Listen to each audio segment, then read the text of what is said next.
Imaginez que demain matin, Google, Apple ou Dropbox disparaissent. Vos photos de famille, vos projets, vos fichiers, vos souvenirs, tout simplement évaporé.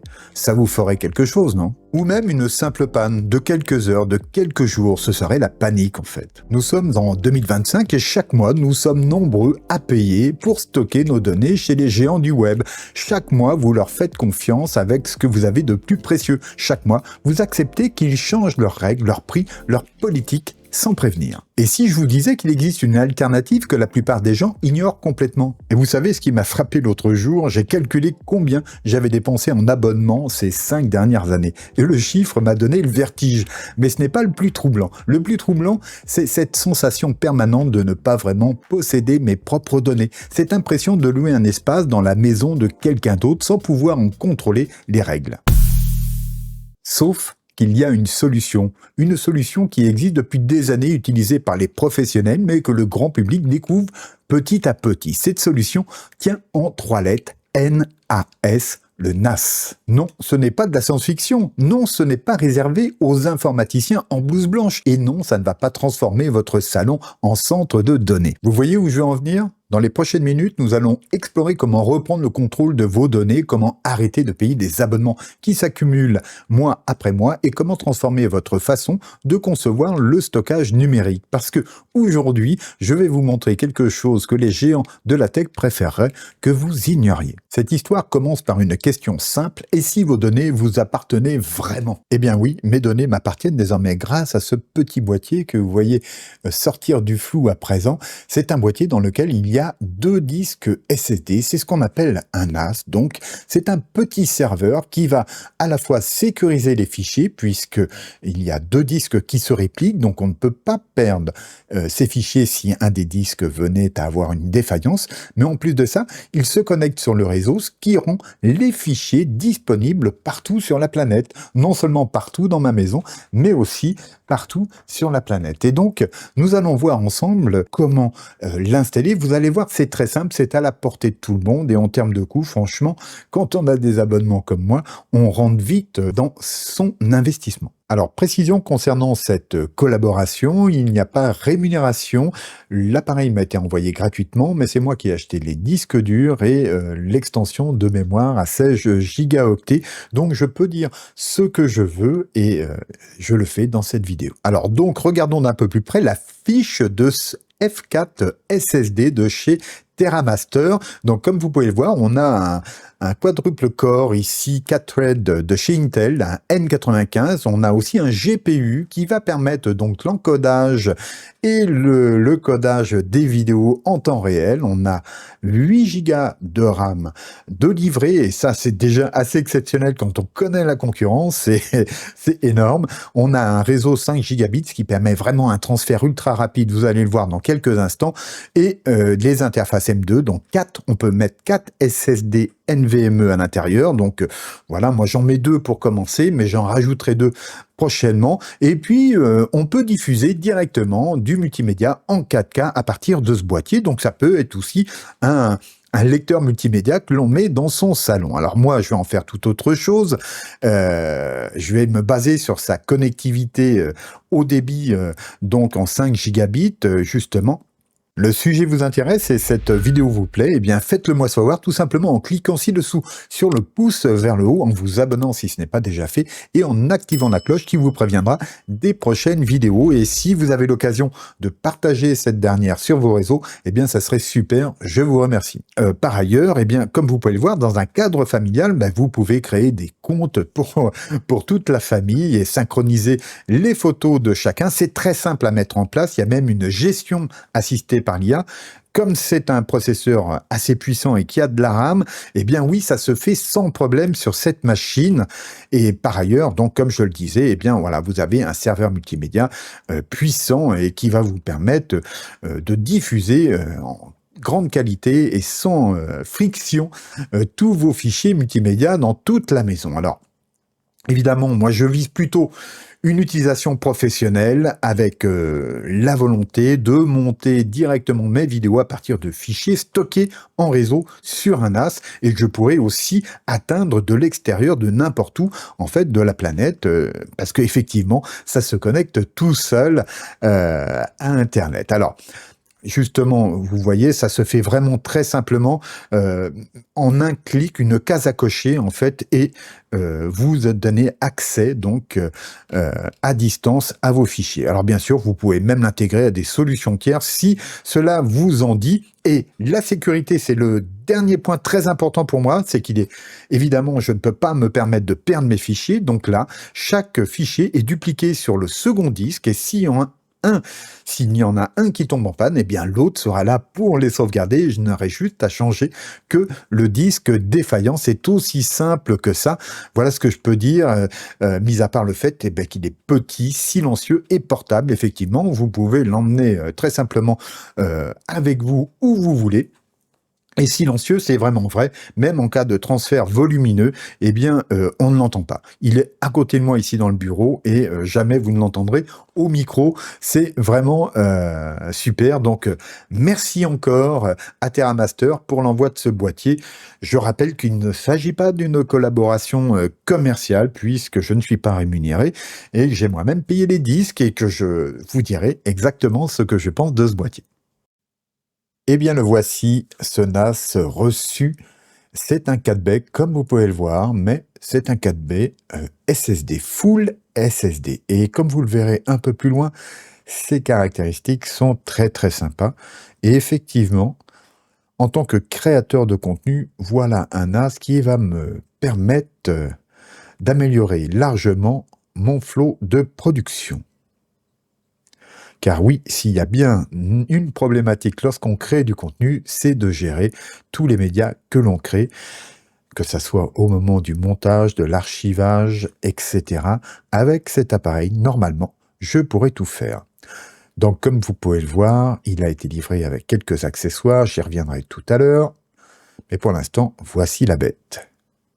Donc, c'est un boîtier en plastique, plutôt bien fini. Voici les différentes faces.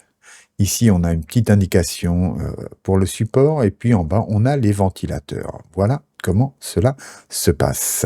Donc, dans ce NAS, à la réception, je dois rajouter des disques durs et je vais augmenter la RAM. C'est moi qui ai donc acquis ces disques durs et la RAM complémentaire et je vais vous faire voir brièvement à présent comment nous allons les insérer. Vous allez voir, un simple tournevis et quelques tours de ce dernier vont suffire. Ça va se faire très très rapidement. Donc là, on peut voir l'ensemble des connectiques. J'y reviendrai un petit peu plus loin. En tout cas, ce que je peux vous dire, c'est qu'il ne lui manque rien. Donc à présent, eh bien tout simplement, je vais dévisser le boîtier. Voilà, on a cette vis qui est dédiée à ça. Ensuite, il suffit de pousser et voici les entrailles de la bête. Donc, regardez, c'est ici que nous viendrons mettre nos SSD. Pour l'instant, je vais en rajouter 2 dans les 2 premiers du haut. Et ici, on a déjà une barrette de RAM de 8 Go, ce qui est énorme comparé à la concurrence. Mais évidemment, là, je vais doubler cette quantité. Donc, c'est parti. Sans plus attendre, on va mettre un premier SSD. Donc, j'ai regardé pas mal de groupes, etc. avant de choisir ceux-là. Ils sont d'un très bon rapport qualité-prix. Et donc, voilà, je vous invite à prendre de même. Je vous mets les liens en description si ça vous intéresse.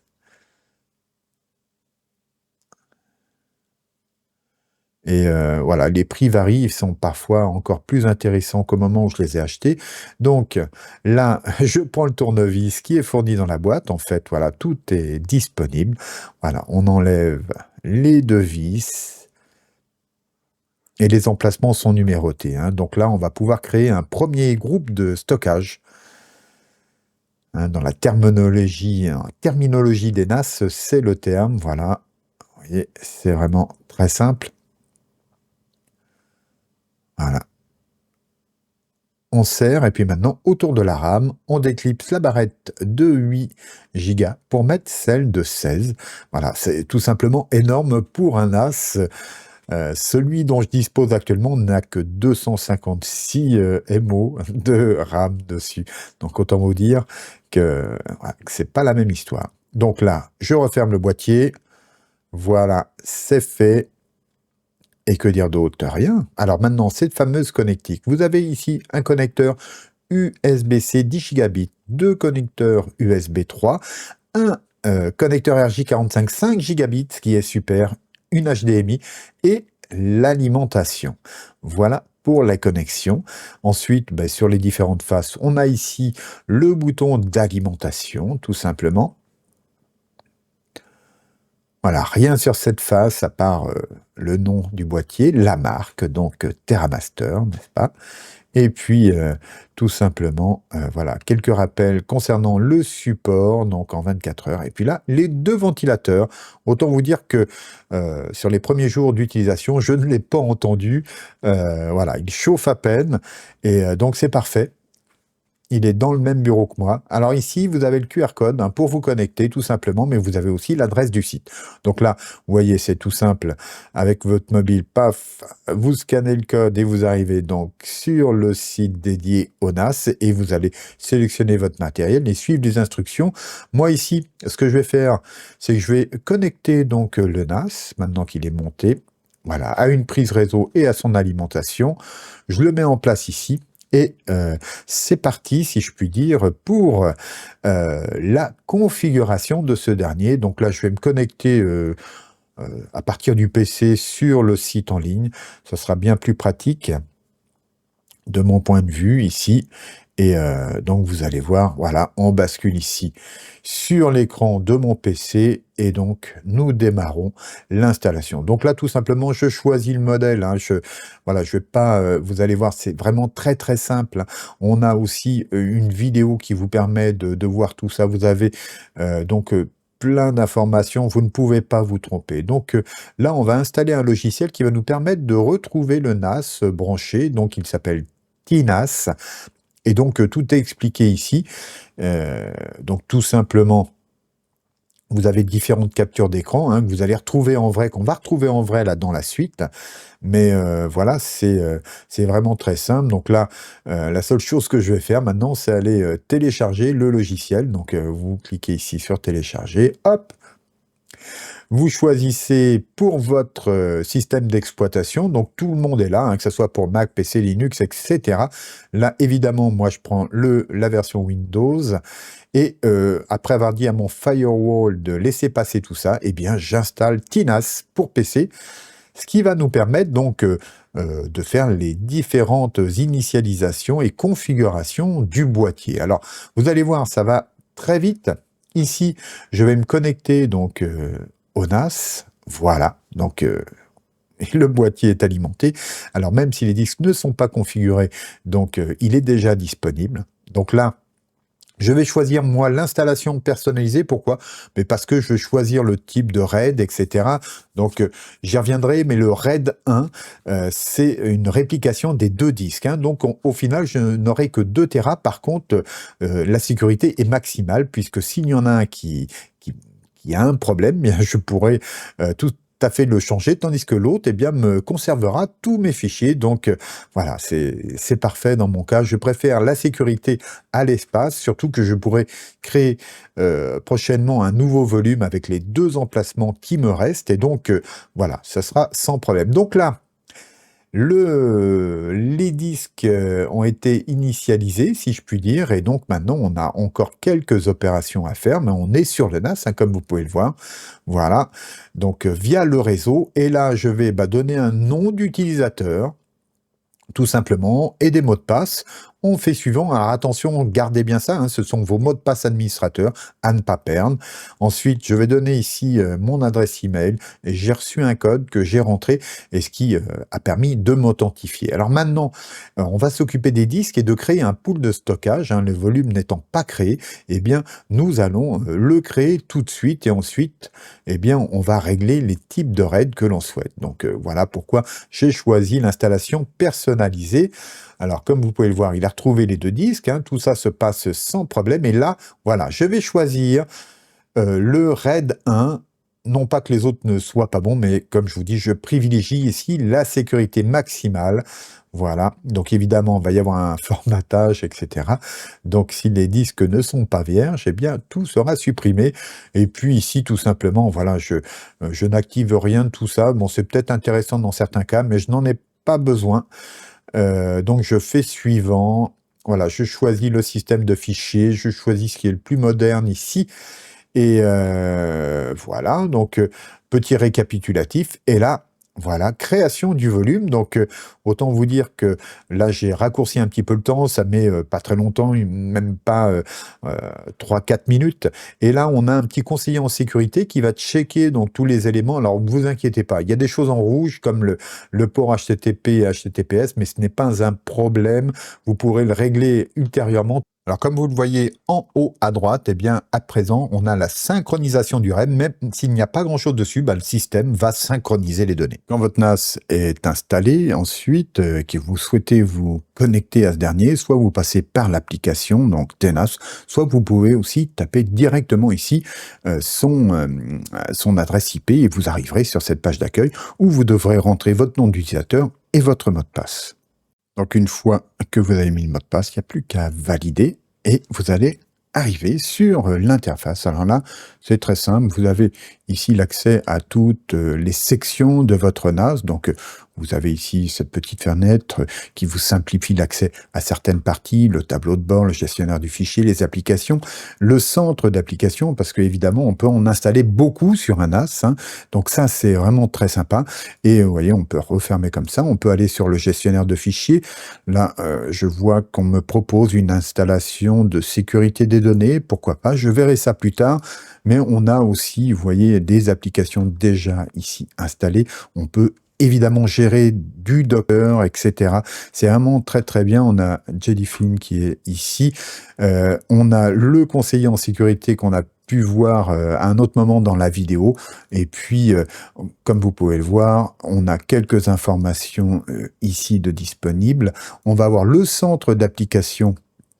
Donc là, qui va vous proposer toutes celles qui sont disponibles actuellement pour le NAS. Et voilà, ce n'est pas limitatif. Hein, vous pourrez en découvrir d'autres prochainement, puisque de nombreuses applications arrivent en permanence donc sur l'operating system TerraMaster.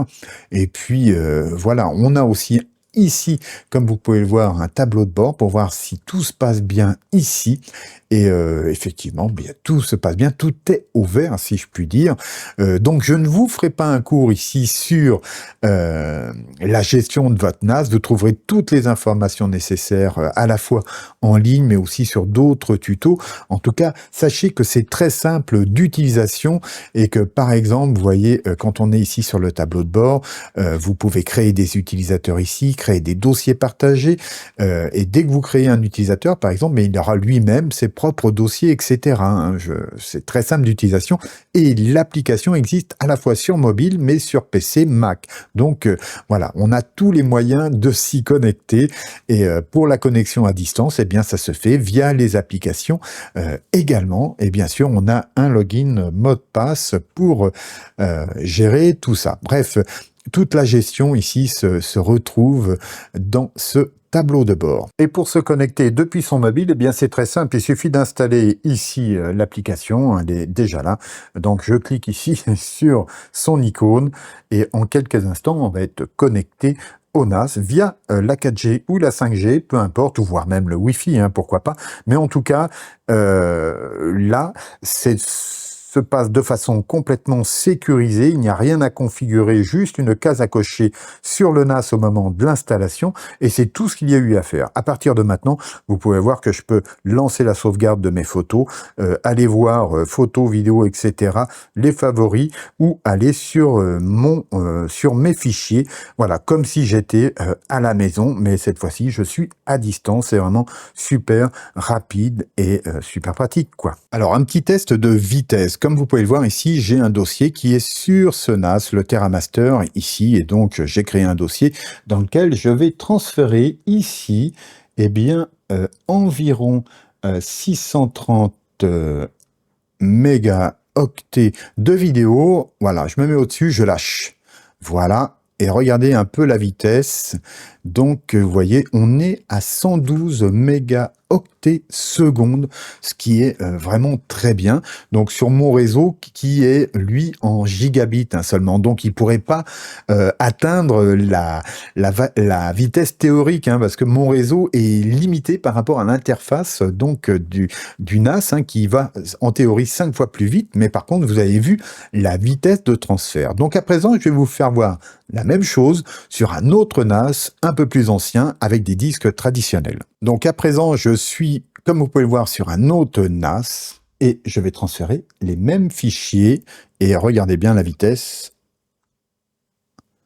Voilà, ça ne va pas être la même chose. En effet, là, on plafonne à 14, voilà, 12, 15. Oh, on a atteint les 15 mégaoctets secondes, donc c'est presque 10 fois moins. Donc, à cette vitesse-là, effectivement, par exemple, je ne pourrais pas monter à partir du NAS une vidéo. Les débits ne seraient sans doute pas suffisants et j'aurais de nombreux problèmes. Donc là, je vais tout simplement, voilà, arrêter et on va regarder tout de suite à présent si je peux monter à partir du NAS TerraMaster. Eh bien, nous voici sur DaVinci Resolve. Je vais prendre donc cette fois-ci des fichiers vidéo qui sont sur le NAS. Je vais les transférer ici, tout simplement, et on va regarder si je peux obtenir ici au montage, eh bien, une lecture fluide. C'est aussi simple que ça. Donc, attention, voilà, j'appuie sur Play. Et bien voilà. Comme vous pouvez le voir, cela fonctionne parfaitement. Je veux dire, c'est aucune latence. Je peux donc monter désormais mes vidéos en mettant mes rushs sur le réseau et donc en profiter sur tous mes appareils et même à distance. Alors voici mon retour sur ce F4 SSD de chez TerraMaster. Alors pour moi, c'est vraiment un super produit, un super outil. Désormais, effectivement, je vais pouvoir monter directement mes vidéos à partir du NAS, mais aussi stocker des tas d'autres fichiers et y accéder avec facilité de n'importe où. Donc ça, c'est un très bon point. Ensuite, il est vrai que pour certaines personnes, peut-être qu'elles trouveront un certain manque d'applications par rapport à certaines autres plateformes. Je sais que cela va évoluer et personnellement, ça ne me gêne pas du tout. En fait, là, c'est vraiment surtout un service de gestion de fichiers multimédia, mes vidéos, mes rushs vidéo, ainsi que mes photographies. Et ici, j'ai tout ce qu'il faut, que ça soit pour mes appareils photo, mais aussi à partir du mobile. Donc, à partir de là, en termes de construction, donc c'est un boîtier plastique. C'est vrai que ça aurait été sympa, un petit boîtier alu, etc. Mais le prix aurait pu être autre. Et vraiment, ce que j'apprécie ici le plus, c'est la simplicité de TOS, le système d'exploitation TerraMaster du NAS, qui est vraiment très simple. Vous êtes guidé pas à pas en français, il n'y a aucune difficulté, aucune friction, et à chaque fois, vous pouvez obtenir de l'aide. Donc ça, c'est vraiment très bien. Je pense que ce petit boîtier convient réellement à tout le monde, et voire même à la famille, mais aussi donc aux entreprises, aux indépendants, aux créateurs de contenu comme moi. Alors, ils ont d'autres modèles, vous trouverez ça bien sûr sur leur site et je vous mets des liens en description. Voilà pour ce que j'avais à dire sur ce TerraMaster. Moi, il me change la vie. Je vais pouvoir donc partir prochainement en vacances. Je sais que je pourrai malgré tout continuer de travailler sur les travaux en cours. Donc merci à TerraMaster de m'avoir permis en partie de pouvoir enfin monter mes vidéos à partir de fichiers sur le réseau, donc disponible sur ce petit NAS, donc le F4 SSD de chez TerraMaster.